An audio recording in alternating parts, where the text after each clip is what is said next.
Gravação iniciada hoje, 21 de julho, nosso terceiro encontro do Por que Ler os Clássicos, aquele livro que era para ser aquele livro de férias, e ele acabou se mostrando como um baita livro em algumas fases difíceis, outras fases mais tranquilas. Eu acho que tudo depende do envolvimento do próprio autor com a temática e como ele torna mais didática essa leitura nossa, né, desses clássicos.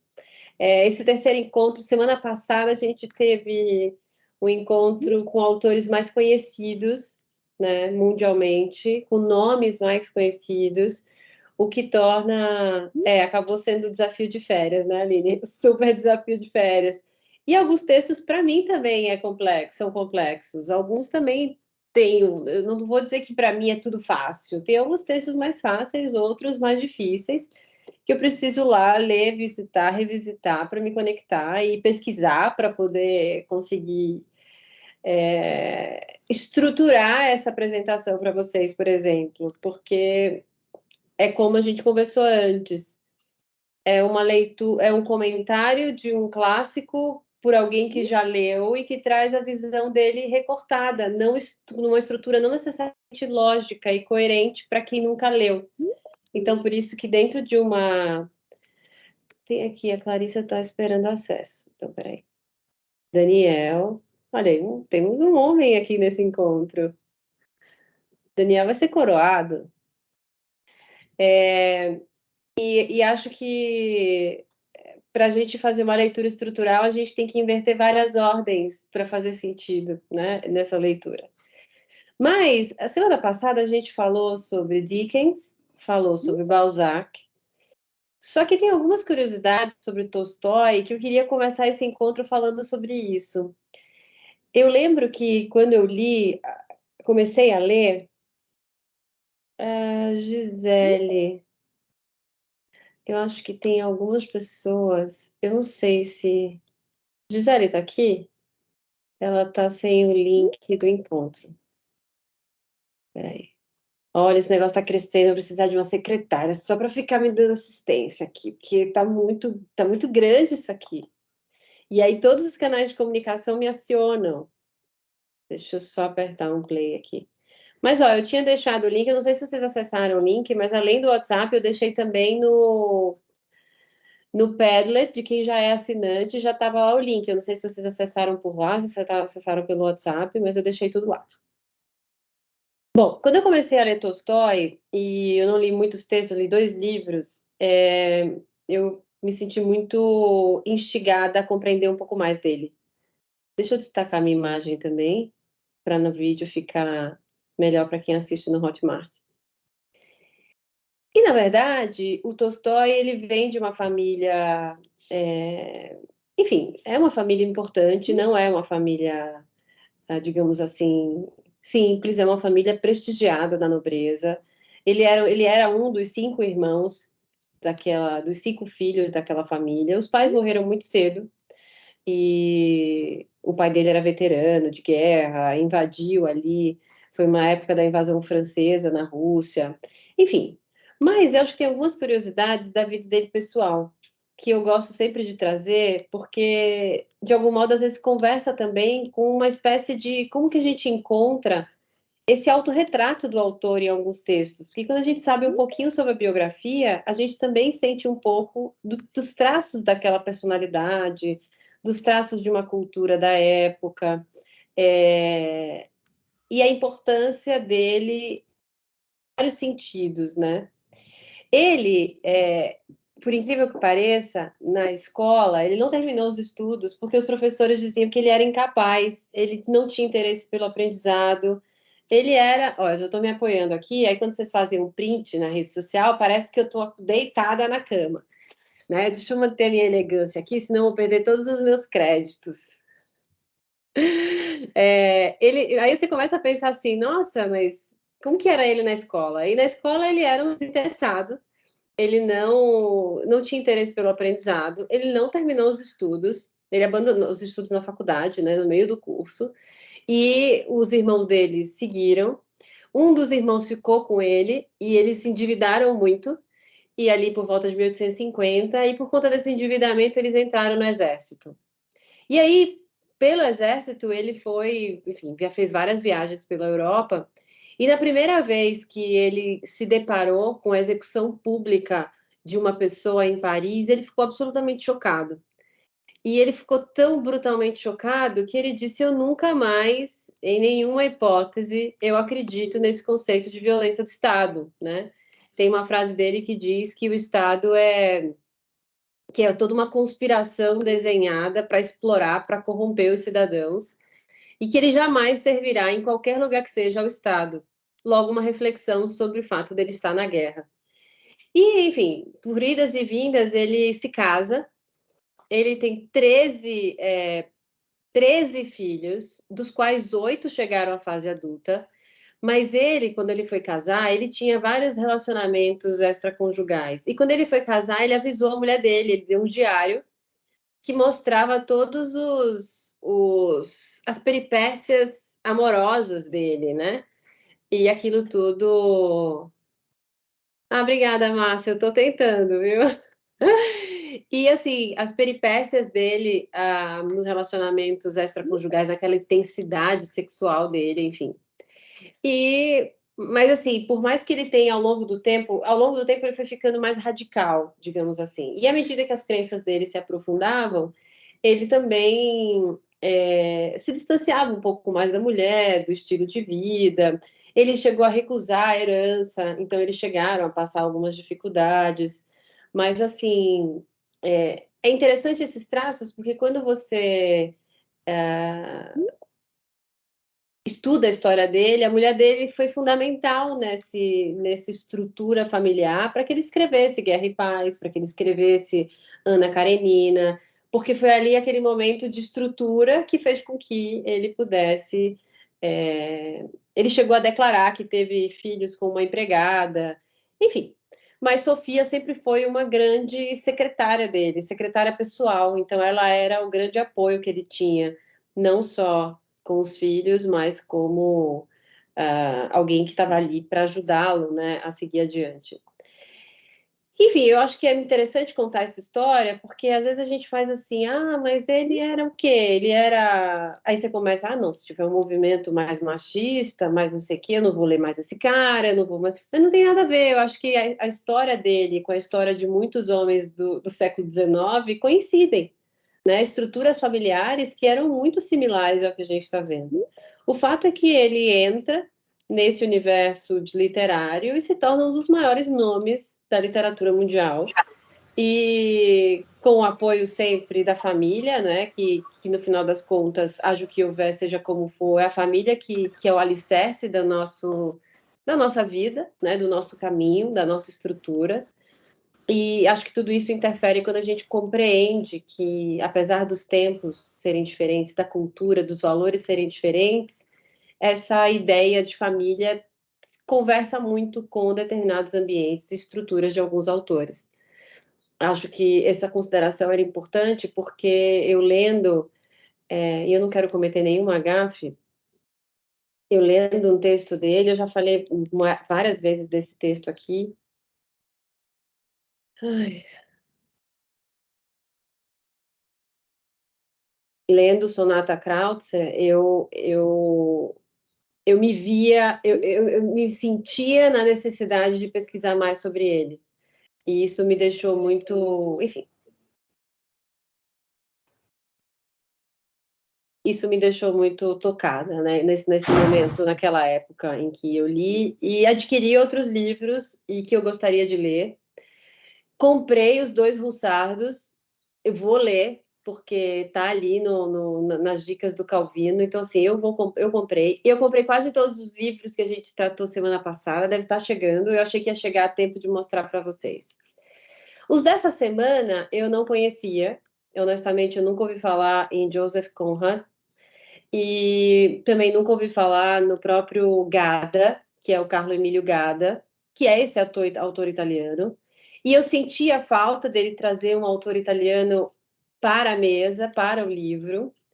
E eu acho que essa semana foi interessante porque os meus seguidores também sentiram falta de nomes da literatura brasileira no meu clube.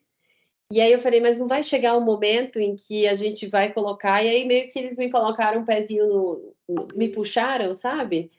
E para baixo, assim, para colocar os pés no chão, assim, por que não ler a literatura brasileira e conversar com todo esse momento, né?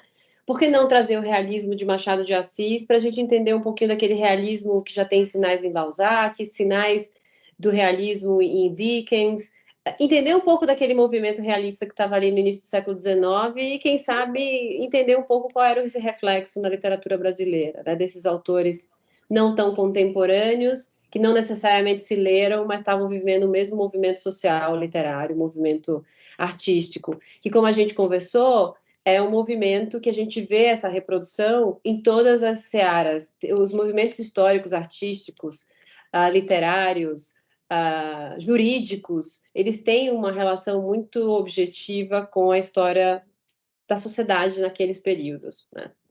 Então, hoje eu escolhi os três ensaios, né? Um é Joseph Conrad, que é Os Capitões de Conrad. Eu não sei como é que pronuncia, mas eu vou falar Conrad.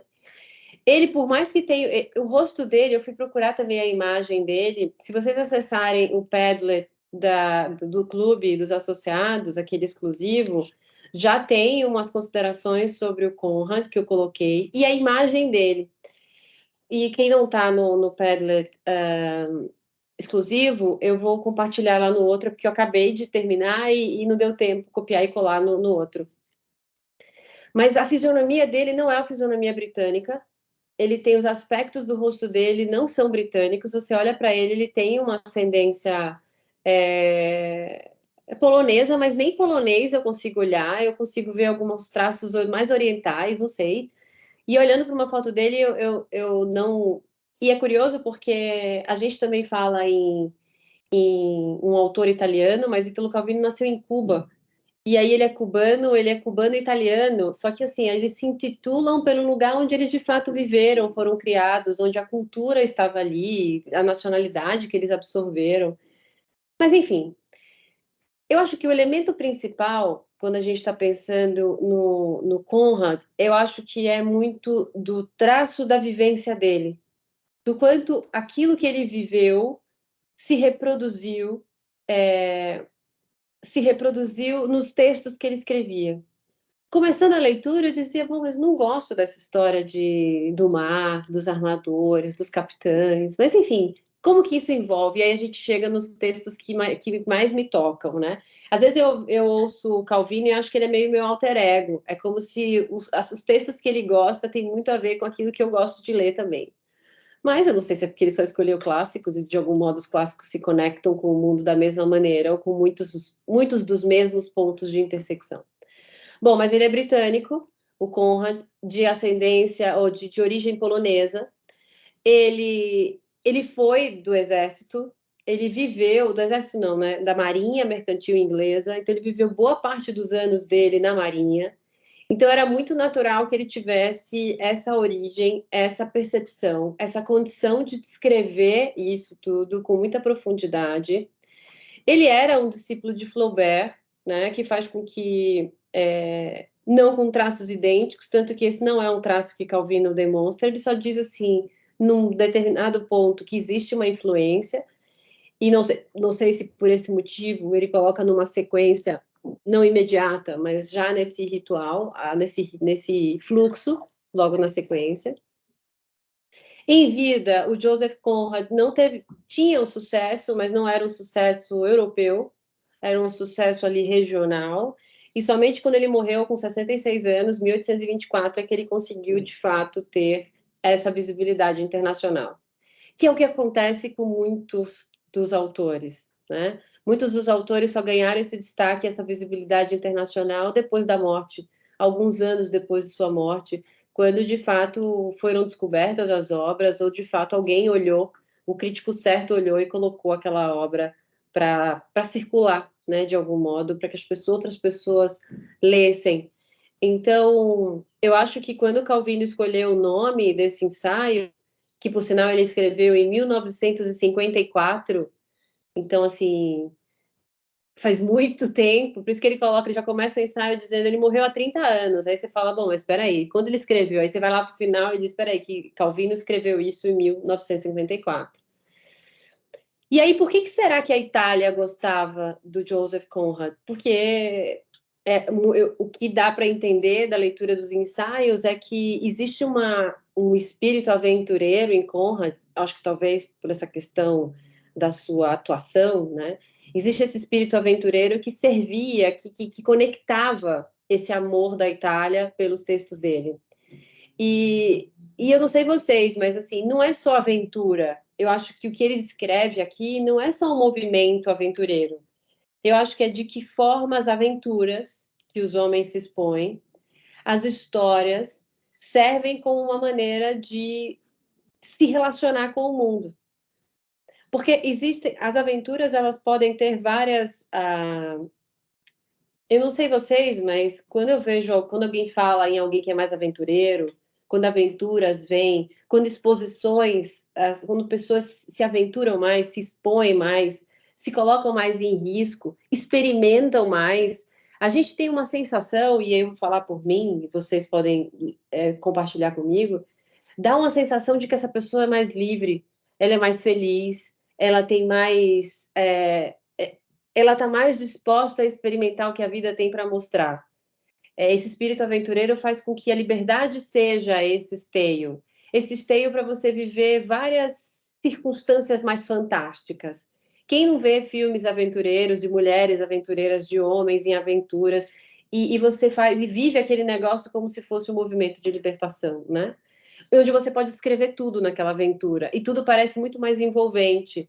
Um herói, um romance, uma tragédia, tudo isso parece muito mais eloquente quando se vive um universo de evidências ou de aventuras extraordinárias. Então, quando ele diz assim, eu acho que esses escritores aventurosos é que traziam esse amor da Itália por eles.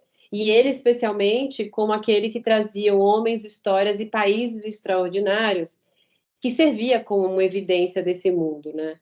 Então, assim, no nosso senso comum, as aventuras também nos instigam a sair do nosso corpo em busca de alguma coisa mais fantástica, encarnando vidas de maneiras diferentes. E esse Capitão Gentleman, que é o capitão principal aqui do livro, ele é isso.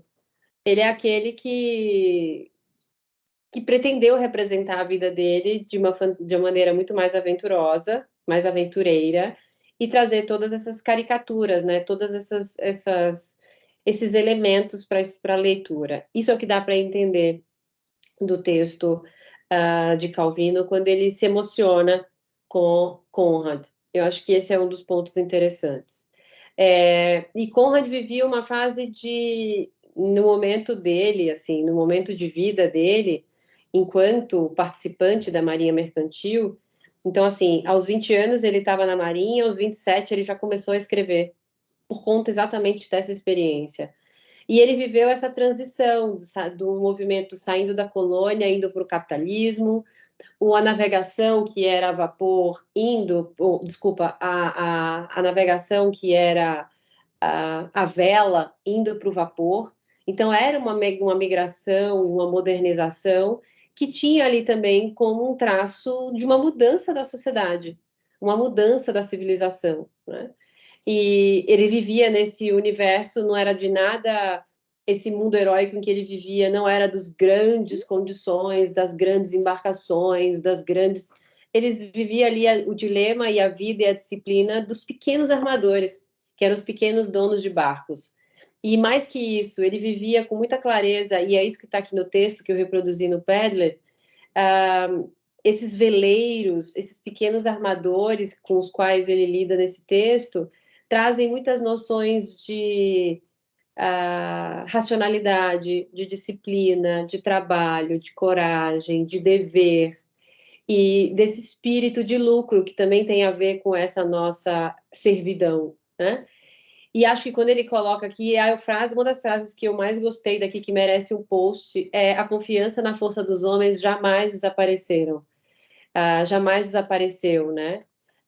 Porque eu acho que é isso que a gente tem, né? Sem trazer traços religiosos, porque não é isso que ele. Mas é a força no nosso poder de reação, é a força no nosso poder de ação.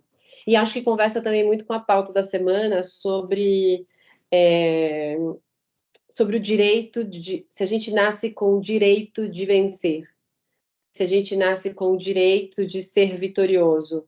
Será que pessoas nascem com esse direito, por isso que elas são?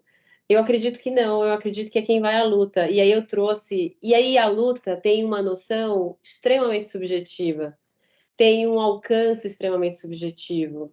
Porque eu acho que cada um desses alcances, cada um desses êxitos, cada uma das vitórias individuais, elas têm a ver com a história que nós temos nas famílias que nascemos, nas condições que tivemos quando éramos crianças, o que nos foi entregue, onde chegamos. E onde chegamos, para a maioria das pessoas, tem um significado absolutamente relevante de êxito. Seja qual for, a gente pode olhar a história. E por quê? Porque a gente vem sempre, e aí eu postei isso hoje nos stories com a minha irmã, que é sobre o senso de continuidade que a gente tem. A gente nasce de uma família que já está percorrendo um caminho. Os meus filhos nasceram quando eu já tenho 31 anos. O meu primeiro filho. O último quando eu tinha 37. Então, assim, eles nasceram num movimento e eles vão ter condições de tomar conta da própria vida quando eu já tiver nos meus 50 anos. Quando eu já tiver trabalhado boa parte, os 70% da minha vida, para entregar alguma coisa que de onde eles vão partir, né? Mas tudo isso para dizer que quando ele, eu acho que os pontos que emocionam ele, quando ele pensa na Marinha, quando ele pensa nesse capitão gentleman, quando ele pensa em disciplina, trabalho, coragem, eu acho que tem tudo a ver com isso que impulsiona a gente. E nesse caso, no movimento dessa força do homem para frente, né? E eu vejo a simbologia do barco, como a gente vai ver no Gada mais na frente, essa simbologia do barco, da liberdade, do mar, das inseguranças, das incertezas, daquilo que está fora do nosso controle. E Epiteto, que é esse filósofo estoico que eu trouxe para vocês nos stories dessa semana lá no Instagram, é um livro bem fininho, então, assim, são 40 e poucos pensamentos, mas ele diz assim: a gente tem que focar sempre naquilo que está sob nosso controle. O que está sob nosso controle é a nossa mente, os nossos planos, a nossa ação, as nossas vontades. O que está fora do nosso alcance, que nem sempre a gente vai controlar, e é o que a gente não pode simplesmente se consumir a ponto de se destruir ou atrapalhar esse caminho, é tudo que está fora do nosso controle, que é a propriedade, é a reputação. Veja, a forma como vocês me enxergam está completamente fora do meu controle. A forma como vocês me classificam está completamente fora do meu controle, exceto dentro daquilo que eu, dentro do meu controle, consigo fazer, que é a forma como eu me apresento, a forma como eu me exponho, a forma como eu me comporto, a forma como eu vejo a vida. De que maneira essa minha mentalidade ela se expõe nesse caminho. Mas em relação à minha reputação, a como essa mensagem chega, eu não tenho controle nenhum. Então, por que não me preocupar sobre aquilo que eu tenho condições de ter controle? Que é o que está de dentro para fora. É o que está aqui dentro do nosso espírito, da nossa alma e que se comunica com esse mundo exterior. E dentro de nós, eu acho que dentro desse Conrad, pode até ser que eu esteja viajando demais, há dentro de nós sempre uma figura trágica, romântica, histórica, angustiada, aventureira. Às vezes, até dentro da gente existe esse espírito aventureiro que nunca saiu de dentro, mas ele vive dentro de nós. E a gente tem controle sobre ele. Às vezes, a gente exerce um controle tão grande que a gente até inibe que ele se exponha. Né? Isso vale para tudo na vida. Eu acho que tem vários reflexos que impedem que a gente faça isso, porque a gente também recebe uma limitação externa no mundo. Mas vou parar de viajar na maionese, de filosofar e voltar para o Joseph Conrad aqui, porque eu acho que esses pontos e traços, eu acho que é o que comunicam também. É o que comunicam essa transformação, esse movimento de mudança também na história do autor, na história do período, também ajuda a gente a entender qual é a relevância da força dos homens nesse trajeto. E aí, finalmente, ele traz um autor que eu quero que a Lilian dê um jeito de me trazer esse texto, mandar pelos correios, eu pago, vou procurar pela Amazon. Mas, primeiro que se você fizer um Wikipédia do Gada, ninguém encontra nada. Ah, ok. Não, eu tenho aqui bastante coisa dele, bastante material. Apesar de eu não ter pesquisado muito, mas a gente tem bastante coisas falando, mas em italiano, né? Falando da vida Não, então, dele. para o público mais amplo, textos em português que falem dele é tudo muito resumido. Assim, é Ok. muito limitado o que a gente conhece sobre ele. Mas ele também é uma Ok. figura engraçada. Pode falar, Lili. Não, não, ok. Não, eu tenho bastante material na internet dele. Se você precisar, a gente fala depois sobre isso. Tá bom. Até se você tiver links, eu posso até acrescentar no nosso Padlet aqui, só para a Ah, gente ter um legal. pouco mais de, Tá. de elementos. De conteúdo, ok. Mas, enfim, o que a gente tem dele é que, primeiro, ele é um engenheiro, um matemático. Ele não vem, não é filósofo, não é um literário, um literata desde sempre. Ele é essa figura burguês, de uma cultura positivista. Quem faz direito, quem estuda filosofia, sabe desse movimento. E o positivista faz todo sentido quando a gente vê quando ele nasceu. Ele nasceu já no final do século XIX, 1893, e ele morre em 1973. Então, ele viveu todo o impulso positivista do final do século XIX, início do século XX, desse movimento mais rígido, mais rígido, eu digo, é, mais objetivo, menos moral, menos valores, mais objetividade, mais precisão. E ele vem desse universo, assim, ele é italiano, nascido em Milão, morreu em Roma. Eu acho maravilhoso ter morrido em Roma, porque qualquer pessoa que possa escolher adoraria morrer em Roma. A gente foi lá esse ano passado e a minha irmã fez assim: eu sinto com essa cidade alguma coisa, parece que eu nasci aqui. Eu já vivi aqui em outras vidas, mas aquela cidade ela se comunica mesmo. E eu acho que é um pouco do que a gente falou na semana passada sobre a cidade romance de Balzac, quando pensa em Paris. Paris também comunica com as pessoas. Eu acho que todos aqueles elementos históricos e tudo que a gente sabe dessas cidades antigas conversam com o nosso espírito aventureiro, com os personagens, de tudo que a gente vê nos filmes, nos livros, enfim, eu acho que tudo envolve a gente de uma maneira diferente. É diferente de chegar em São Paulo, é diferente de chegar em Nova York, é diferente de chegar em cidades concretas, né? Feitas de cimento, já no modernismo exacerbado, é diferente, né? E, enfim, Joyce, eu vou deixar você no mudo, só para não. Acho que foi. Roma evidencia claramente o peso da história. E é verdade, eu lembro, não sei se eu falei isso no encontro passado, mas assim, eu fiquei lá em Roma passeando e eu vi no podcast da história, e aí eu ficava no vídeo e no caminho eu ia contando tudo que eu tinha ouvido, né? E aí a minha irmã, tudo isso enquanto você maquiava, você aprendeu isso tudo. E eu lá, né? Porque eu falei, não, mas eu preciso me conectar com essa história, não é possível.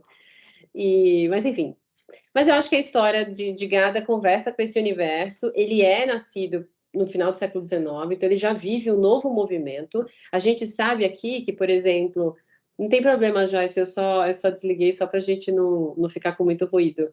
Diferente do nosso Conrad, que morreu em 1824, ou seja, ele morreu quando praticamente a Gada estava nascendo. Então são gerações diferentes, é um século de distância, né? E esses dois ensaios envolvem Gada, esses dois ensaios que o Calvino escolheu, que é a cognição da dor, né? La cognizione del dolore, e esse outro, né? Que traduzido para o português, ele chegou a ter uma publicação brasileira pela Record em 1989, que se chama Aquela Confusão Louca da Via Merulana, né? E conta um pouquinho da história do que aconteceu ali. Bom, mas ele era burguês, filho de industrial, uma mãe professora. Ele foi prisioneiro de guerra em 1917, ali na como é que se diz, na Primeira Guerra Mundial. Ele se formou em engenharia eletrotécnica em Milão. Ele foi professor de física e matemática. Ele tinha um irmão que era aviador, mas ele morreu na guerra. E o, o, o texto que conversa muito com Gada, eu acho que é como ele migra, né? Como ele sai, como ele desafia esse movimento de um homem que era matemático e como ele lida com essa realidade do mundo. E quando ele fala em "o mundo é uma alcachofra", essa frase serve para muitas coisas na nossa vida. Tá vendo? Eu já estou me acomodando aqui. Vocês imaginam no sofá lá de casa o que seria esse encontro no sofá lá de casa, né? E ainda bem que a gente faz sexta 1h da tarde. Você imagina que fosse às 18 horas, né? A gente já ia fazer um happy hour aqui virtual. Mas Gada, ele tem uma coisa interessante, porque o mundo é uma alcachofra. Se a gente pegar essa frase, ele usa uma alcachofra, mas o mundo é muito pequeno, o mundo é muito circular, o mundo é muito não sei o que lá. Você pode usar o mundo como alcachofra de várias maneiras. Mas o que ele queria dizer é que assim, a realidade do mundo ela é múltipla, ela é difícil. A realidade do mundo ela tem os estratos sobrepostos. E dentro daquela estrutura espinhosa, ele imagina um cenário em que a realidade é como se ela estivesse dentro de um universo de uma alcachofra infinita. E que você vai desfolhando, e cada vez que você vai desfolhando, você vai encontrando novas realidades. E é como se a cada pétala, a cada estrutura, você fosse vendo a vida de uma outra maneira. E aí eu acho que isso conversa muito com o senso de referência que a gente tem. Quando a gente fala que a obra literária dele conta a possibilidade de desfolhar a realidade como uma alcachofra infinita, descobrindo as dimensões e leituras sempre novas, eu acho que é o olhar que nós temos sobre todas as coisas da vida. Dependendo da referência que cada um tem, isso vai dos valores, isso vai, segundo Einstein, pela própria referência de posição, não precisa nem falar em valores. Se vocês olham esse lápis nessa posição, vocês veem uma haste amarela. Se eu mudo a posição e começo a ver de lado, eu começo a perceber que isso não é simplesmente uma haste amarela com uma tampa preta ou com uma ponta preta. Eu vou mudando a referência, vocês vão vendo outras coisas. E a depender da posição que cada um de vocês está, isso também muda. Então vocês começam a ver que isso aqui é um marca-texto, que é um estabilo. Se você não tiver linguagem para ler esse texto, se for um idioma que você não conhece, você vai continuar achando que é uma haste amarela com tampa preta, da qual você não sabe para que serve. E por uma razão muito simples, você não tem linguagem para ler o que está escrito aqui. Ah, eu conheço só o símbolo. Como todo mundo que vai para um lugar, se eu chegar na Alemanha e só tiver placa em alemão, deve ter um ícone que eu vou identificar para saber o que é um estacionamento, o que é parar, o que é prosseguir. Haverá ícones, índices que vão me ajudar nessa referência. Mas o que eu acho que a posição com que a gente enxerga, a referência com que a gente olha, vai sempre interpretar visões novas da mesma coisa. Então, a realidade está aí, ela tem essa visão múltipla, e essa visão múltipla pode levar a gente a interpretações bem diferentes. Por isso que eu acho que a gente tem sempre controle daquilo que a gente expõe, nunca como isso vai chegar, como essa mensagem vai ser entregue.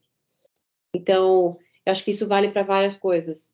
Os meus testemunhos nas redes sociais, eles podem ser interpretados, a depender da história de cada um, de uma maneira absolutamente diferente. Há quem acredite que a luta não é para a luta, mesmo que seja para todos, vencer não é para todos. Eu não acredito nisso. Eu acho que vencer é para todos. O que muda é o que é vencer. O que é vencer? É alimentar-se? É ter abrigo? É educar os filhos? O que é vencer? É ter um Embraer, um jatinho particular? Eu acho que a ideia de vencer, vencer pode ser simplesmente sobreviver. E isso é uma noção de êxito. E ir à luta é ter vontade de fazer, é se impulsionar para fazer. Eu acho que é um pouco do que Joseph Conrad coloca, é aqui da força do homem que nos impulsiona e que nunca vai deixar a gente desacreditar nela, né, a força individual. Mas, voltando para o alcachofra, né, eu não gosto de alcachofra. Eu poderia ter escolhido um outro, né, mas eu acho que pela ideia do desfolhar, ele come-se muito alcachofra na Itália, né?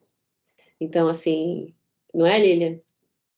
Come-se muito alcachofra aí, muito. Então, assim, antepassos, tudo tem alcachofra. Então, a alcachofra também tem a ver com uma questão cultural, né? Para a gente podia escolher uma outra coisa, se esse autor fosse brasileiro, por exemplo. Então, a gente tem duas obras literárias de Gada aqui. E o que o Calvino diz que torna, e ele diz que Gada é um dos poucos autores que merecem o título de grande escritor, justamente por isso, por ele sempre estar descascando a realidade e observando as condições de tudo isso. Então, ele trata de 2 livros aqui, um no ensaio, nos 2 ensaios seguidos, mas ele não coloca o nome de Gada logo no primeiro, no título, ele coloca no segundo, porque eu acho que ele quer trazer Gada e depois detalhar um pouco mais dentro de uma outra obra. Eu acho que estrategicamente foram escritos em momentos diferentes e na hora de fazer uma edição de uma coletânea não intencional, né, porque você reúne os textos e dá o nome do livro, que é uma reprodução do ensaio que o autor escreveu, mas ele trouxe ali como juntar esses 2 autores nessa sequência. Segundo o autor, por mais que o La Cognizione del Dolore é um desabafo, aparentemente um desabafo, um desespero sem objeto, é um livro que tem significados universais. Já o outro, o Pasticcio, pronuncia aqui, vai Lilian, Pasticciacchio Bruto, tá certo? Pasticciacchio, pronuncia aí, Lilian. Você tá no mudo. Pastaccio. Pastaccio, mas é porque Pastaccio. pastaccio, porque tem Gada, il pastaccio. porque Il tá vendo? Tem pastaccio. Pasticciaccio, pasticciaccio. Pasticciaccio. Tá vendo? É difícil. Como é que a pessoa vai falar esse negócio? É Pasticciaccio. quase um palavrão. Não é fácil. Não é fácil. Pasticciaccio. Então, Pasticciaccio. é isso aí, tá? É isso aí que vocês estão vendo. Se vocês quiserem, eu soletro. Mas o meu italiano vai ficar assim no último dia, porque Não é não dá. fácil. Mas, enfim, esse daqui é um pouco mais objetivo. Esse segundo texto é mais objetivo, é menos subjetivo, mas ele também traz traços de autorretrato do autor. E eu acho que esse ponto também é interessante, né? Quando você vai encontrar ali. No La Cognizione del Dolore, o que a gente tem aqui é, segundo já outros ensaios, outros críticos que escrevem, é a ambivalência do amor e o ódio pela mãe, que pode ser transplantado para uma referência do amor e ódio ao país, de amor e ódio, a relação de amor e ódio, tá? Quando a gente fala em ambivalência, é que tudo pode representar o bem ou o mal, o sim ou o não. É como se tudo pudesse revelar para quem está ali sendo exposto essas 2 dimensões. Por isso a ambivalência. É como se você pudesse ir pelo amor ou pelo ódio, a depender de quem está vivendo essa circunstância. E eu acho que aqui, quando ele fala pela mãe, a mãe sempre é um elemento muito, muito presente, né, na literatura. Porque a mãe é o sentido da existência, né? Eu acho que, assim, gestar uma criança na barriga e olhar para ela fora e sentir ela como parte do que já foi nosso é uma coisa muito impressionante. As 3 vezes que eu fiquei grávida e que os meus filhos saíram de mim, eu custava acreditar que tinha um ser humano dentro da minha barriga e custo acreditar que eles saíram de mim. É alguma coisa muito escalafobética, sabe? É muito louco. Então, assim, além de emocionante, é um negócio muito, muito, sabe? Esse espírito mamífero aqui, de quem gesta, de quem reproduz. A mãe é um bicho muito estranho, né?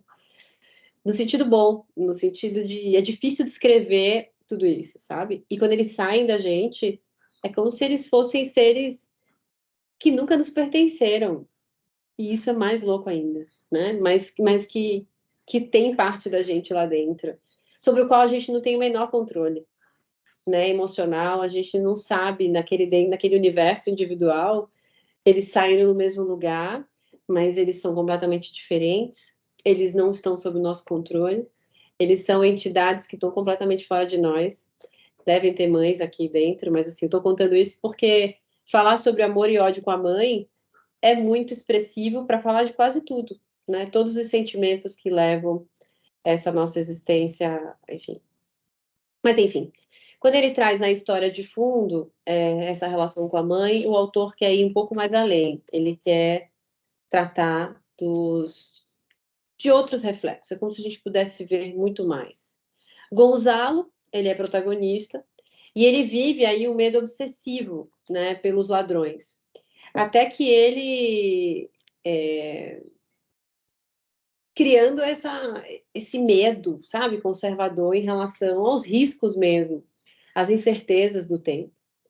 E contra essa ameaça, o que eles fazem é criar uma vigilância, como se fosse uma associação de vigilância para proteger as propriedades dos proprietários, mas a desonestidade, o caos dentro dessa entidade que deveria garantir a segurança, faz com que tudo fique muito mais grave. A associação que precisava mitigar a segurança fica muito mais grave e muito mais caótica e assustadora do que os próprios ladrões. E isso é muito interessante, né? Porque às vezes a gente. Mas por uma razão muito simples. Dentro daquele universo, imaginando a questão social, existe ali dramas existenciais, psicológicos, éticos, históricos, dentro de uma associação de homens que tem interesses distintos, que tem e interesses diferentes. E na medida em que tem interesses diferentes, com sensos éticos distintos, tudo pode acontecer dentro desse núcleo. Então a gente vê muito isso. Só que ele tenta transformar, e eu acho que o que ele faz é assim, olha, vamos transformar a anedota dos relâmpagos do inferno, que é aquela obviedade que a gente sabe do caos, das trevas, em alguma coisa muito mais profunda. Em alguma coisa que a gente tem essa percepção de organização, ou esse caos que foi tentar resolver o caos, criando um caos ainda maior, dentro de cenários esses, psicológicos, existenciais, éticos e históricos, que é tudo que eu mais gosto de ler. Não tem como não me colocar dentro desse mundo aí. Por isso que eu só gosto de textos psicológicos. Enfim, essas coisas todas que vocês viram aí. Mas ele traz essa história, né? E quando a gente vai olhar lá a história da mãe, e aí a história da mãe é muito louca, porque de onde vem a questão da mãe, né? No final do romance, o fato de que a mãe tenha vencido contratando a vigilância noturna, que a vila então assim, a mãe contrata a vigilância noturna, a vila é saqueada pelos próprios guardas, no assalto dos profissionais, a mãe que contratou a segurança perde a própria vida, e isso poderia encerrar uma narrativa de um ciclo fechado banal, ou pelo menos, né, a mãe que era essa figura, que teoricamente a mãe normalmente é aquela figura inatingível, ela foi, na verdade, vítima da própria organização que Gonzalo criou. E querendo proteger, ela foi morta pelos próprios supostos protetores. Então, toda essa reviravolta aí tem um elemento, eu acho, de profundidade, que fez com que, dentre outras circunstâncias, esse positivista tivesse uma sensibilidade imensa de contar para nós essa cognição da dor nesse livro, né? Que o próprio Calvino fala que é um título muito óbvio, né? Mas que ele conta exatamente essa circunstância com muita propriedade, o que faz com que ele traga muitos significados, enfim, muitos significados aqui dentro dessa estrutura. E aí, ó, no final desse ensaio, ele diz assim, ó, creio que essa prosa representa plenamente o leque das possibilidades estilísticas de Gada. Não só, mas também o leque de suas implicações culturais, aquele arco-íris de posições filosóficas do racionalismo ético-científico mais rigoroso, até a descida nos abismos mais obscuros e sulfúreos. Veja, é exatamente a situação mais rígida da sua formação. Ele é um matemático, físico, eletrotécnico, mas ele conta meio que ele sai dessas suas posições e transita entre essa racionalidade e esses abismos da nossa natureza humana mais obscuros. Está no último parágrafo da página 212. E eu acho isso lindo, lindo, sabe? Lindo. Por isso que... Deixa eu ver aqui o que a Gabriela falou no chat aqui. Ai, meu Deus. E mais lindo é a gente sempre ter pelo menos 30 pessoas nessa sala. Eu acho fantástico, fantástico. reforça o que Ítalo disse acerca de Gada, que ele era o homem das contradições, e isso é bem interessante. Eu acho que ele é um homem pouco óbvio, né? Eu acho que sim, ele é um homem pouco óbvio, e isso deixa tudo muito mais interessante. O Paste Alguma Coisa, que é o ensaio seguinte, o paste, tudo aqui, esse daqui é um. Ele conta uma situação mais objetiva, né? Ele traz o enredo policial aí de um assassinato em Roma. Acho que justifica o fato de já ser em Roma, por ser essa cidade em que ele morreu, né? Numa cidade onde ele. Roma é esse símbolo, né, da Itália. Não tem como não pensar na Itália e não embarcar nessa. Ele tem uma cara, uma fisionomia muito italiana também, o próprio Gada. Eu deixei uma foto para vocês dele. E o que eu acho desses dois textos, eu acho que assim, muito do que ele falou do livro do Passe Alguma Coisa, ele é um reforço, tem um reforço de enredo, que também a gente só encontra a Wikipédia sobre esse texto em italiano. Eu não consegui encontrar nada, muita coisa, quase nada, em português. Muitas das coisas são de fato, é como se Gada fosse um grande autor italiano para a Itália. A gente também não consegue ver o reflexo dele para o mundo, né? Mas é alguma coisa muito tocante dentro da cultura local. E por ser um autor que morreu faz pouco tempo, porque 1973 é muito jovem, né? Meu marido tinha nascido, né? Então, assim, é muito jovem, ele morreu muito jovem, eu digo. É recente esse autor, né? Enfim, a morte dele não é tão distante, não é século XIX, é século XX, né? E isso deixa a gente muito mais próximo dessa realidade. Então, pessoal, eu acho que hoje esses dois textos de autores que a gente não conhece despertam o nosso interesse. Eu diria para vocês que mais de Gada do que de Conrad, para mim, mas eu tenho a sensação de que esse Capitão Gentleman é meio frio, sabe? Talvez seja uma impressão minha, mas eu sinto essa estranheza. Não é estranheza, é como se eu não tivesse. Acho lindo a condição como ele trata de tudo, mas não sei o quanto a gente se apaixonaria por ele dentro dessa descrição única do Calvino, né? E aí eu também vou escolher. Vocês perceberam que no final foi mais fácil, né? Assim, esse final foi mais fácil porque eu também deixei textos menos densos, ou seja, a sequência é menos densa do livro, e acho que isso é proposital. Eu vou escolher mais três, eu acho que Hemingway e Nós tem que estar aqui dentro, porque quem não quer ler. Eu mandei até o Francis Ponge, eu acho que é outro que a gente precisa ler, e Jorge Luiz Borges também a gente precisa ler, porque são esses três últimos aqui, esses não são últimos porque ainda tem, são esses três intermediários. Mas eu acho que se é para a gente falar sobre textos que a gente conhece, autores que a gente tem alguma relação e que pode despertar na gente o interesse imediato, eu acho que a gente tem que ler Hemingway e Nós, Francis Ponge e... Ai, meu Deus, cadê o outro? Para terminar esse livro, claro que sem prejuízo da gente ler e Jorge Luiz Borges, sem dúvida, para a gente ler esses três aqui do meio. Na minha edição, ele vai da página 336, ou 236,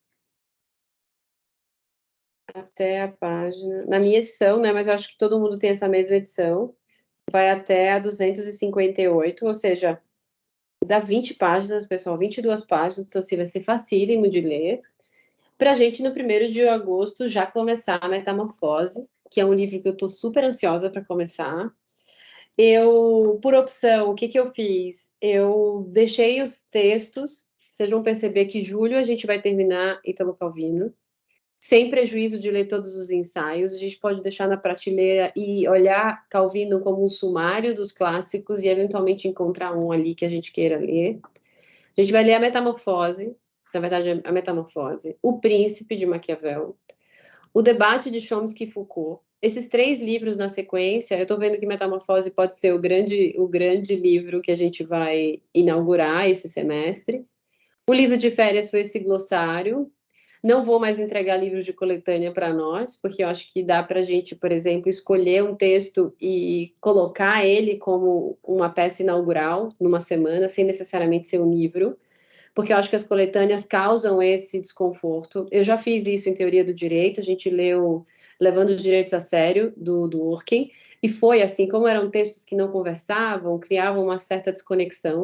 Então, pela experiência que a gente teve agora em julho, eu não vou colocar mais coletâneas, por isso que eu tirei, de algum modo, o sobre a liderança da nossa lista obrigatória, porque eu acho que ele pode, naqueles 6 estudos, trazer um peso desnecessário para a fluidez do nosso texto, sem prejuízo de eu dispor sobre os estudos e a gente eventualmente escolher a Margaret Thatcher, por exemplo, Charles de Gaulle, para a gente imaginar como que era a postura dele enquanto estrategistas, enquanto líderes, mas a gente não precisaria ler tudo, por isso que eu também excluí por conta dessa. E é um livro de 540 páginas, o que pode deixar a gente também muito cansado. Mas eu acho que O Príncipe é um clássico que todo mundo precisa ler nesse universo do poder. O Debate Chomsky-Foucault, vocês vão perceber que é um livro de entrevista, então vocês vão ver lá que são descrições daquele bate-papo, e eu acho que esse bate-papo sobre natureza humana e poder conversa muito bem com a sequência de Maquiavel. E o Byung-Chul Han, que é esse filósofo sul-coreano que vive na Alemanha, que escreve muito na atualidade, e pensar em psicopolítica também é entender como que a política pode ser vista nesse movimento contemporâneo. Então, a gente tem agosto, Metamorfose, setembro, Príncipe, outubro, Debate Chomsky-Foucault, novembro, Psicopolítica, e dezembro a gente vai ler A Ignorância, de Milan Kundera, e janeiro, Água Viva, da Clarice. Então, assim, Água Viva, da Clarice é um livro delicioso para ler na praia, de fato, umas para as férias, tá? E ele é reflexivo, ele é poético, ele é denso, ele é profundo, ele é depressivo, ele é angustiante, ele é feliz, ele é tudo junto, mas 92 páginas também. E aí a gente, nessa brincadeira, ou nesse percurso, em 6 meses, a gente vai ter lido quantitativamente 1, 2, 3, 4, 5, 6, 7 livros até janeiro. E acho que são livros importantes, são livros que conversam, são livros que a gente vai poder discutir, são livros que... E que a gente vai testando, porque de algum modo pode ser que tenha um que seja mais difícil e que... Por isso que eu já fiz as exclusões do Sobre a Liderança. Então eu recomendo vocês que vocês sempre, se vocês quiserem se programar, vocês sempre considerem os 3 livros seguintes. Ah, eu quero comprar o livro. Eu quero adquirir, eu quero você considere os 3 ou 4 livros seguintes, porque depois dali pode ser que seja um livro que a gente vai mexer. Por exemplo, eu tirei Nietzsche desse ano, estava lendo Bem e do Mal Nietzsche ali, mas eu acho que depois de ler 7 livros, o ideal é que a gente leia livros mais soltos, mais leves. Nietzsche é difícil de ser lido. Nietzsche não é um texto que você lê ali tomando uma aguinha de coco na praia, não é possível. Então, assim, Nietzsche precisa de mais tempo. E talvez o nosso clube, para ele ganhar mais maturidade, ele também precisa de mais tempo para ler Nietzsche. Por isso que eu deixei Nietzsche mais na frente, né? E Quincas Borba e Vidas Secas já vão ser livros densos suficientes para a gente ter nessa caminhada, mas a gente precisa ter esse contato. E prometi que não vai ter Iracema, José de Alencar não vai estar aqui, então vocês podem ficar tranquilos. Vocês querem falar, pessoal? Porque eu sou a tagarela master, então vocês querem falar alguma coisa, querem levantar a mão, querem dar opinião? O que vocês querem? Todo mundo em silêncio, todo mundo acanhado. Alguém daqui vai estar no café presencial amanhã? Não tem ninguém daqui? Não, porque às vezes... Vou falar. Fale, fale.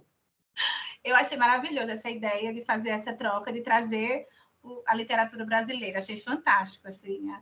O clube em si já é uma maravilha, assim, gigante. E aí trazer a literatura brasileira exatamente para que a gente possa até compreender esses 2 mundos, né? O nosso mundo aqui e essa realidade, essas influências todas, eu achei fantástico. Eu queria muito, gente, estar nesse café. Nossa, eu queria demais. Sendo que eu tenho prova domingo. E aí eu não, infelizmente, não terei como. Não, mas a gente vai fazer outros. Eu vou fazer... Mas é um café presencial porque eu programei para ter um evento presencial. Nunca fiz um evento presencial, e aí são 20 mulheres, que mulheres se inscreveram. A gente vai tomar café aqui em Higienópolis, e acho que vai ser bem legal, vai ser a primeira experiência. Então, conforme for, vai ter café em Maceió, vai ter café em Porto Alegre, vai ter café em um monte de lugar, tá? Mas é isso, pessoal. Eu acho que sim, eu deixei lá escrito todo esse material que eu falei, essa aula, o encontro passado, estão lá no nosso Padlet. Eu acho que esse material é um material para a gente guardar para sempre, né? É um material que isso pode ajudar a gente a ter sempre um pouquinho, uma pitada desses clássicos para a vida. Se vocês forem, eu já comecei a incluir o cronograma aqui do Metamorfose, já está aqui o cronograma, já está o link dos encontros, então seria ótimo se vocês já acompanhassem esse Padlet dos assinantes, né, para que a gente possa, enfim, não ter nenhum tipo de falha na comunicação. O que vai ficar no Hotmart são os vídeos vão ficar protegidos na plataforma, os vídeos gravados, então vai ser sempre feito ao vivo aqui e gravados vai estar na plataforma. E vocês conseguem assistir no Hotmart com um aplicativo no celular para ouvir na esteira da academia, fazendo supermercado, né, dirigindo no trânsito, dá para ouvir os encontros do clube em qualquer lugar que vocês estejam, porque ele é de fato um modelo streaming mesmo. Não sei se vocês já abriram o Hotmart, mas ele tem as minhas aulas dos cursos que eu dou também ficam lá gravadas. Então, ele é super intuitivo de usar. Ele é mais intuitivo. Eu prefiro hoje usar o Padlet como esse grande ambiente de curadoria e deixar o Hotmart porque senão eu fico colocando textos e itens em cada um dos vídeos e fica menos intuitivo para vocês fazerem um download. Aqui fica tudo compilado, o que é melhor. Mas na prática, ó, você clica em cada um dos vídeos e você consegue assistir o vídeo aqui da aula, do encontro, põe o fonezinho e vida que segue, tá? E é isso, eu espero que nós tenhamos usufruído desse encontro. Quem está no meu café amanhã, vou adorar, vou abraçar pessoalmente. Quem não vai estar, sintam-se abraçados virtualmente. E até a próxima sexta-feira, que a gente vai encerrar com chave de ouro esse livro para começar a Kafka. E vamos ter um mês de pensamentos kafkanianos para ver o que a gente vai se tornar para setembro. Tá bom? Obrigada e até o próximo encontro. Deixa eu encerrar a gravação.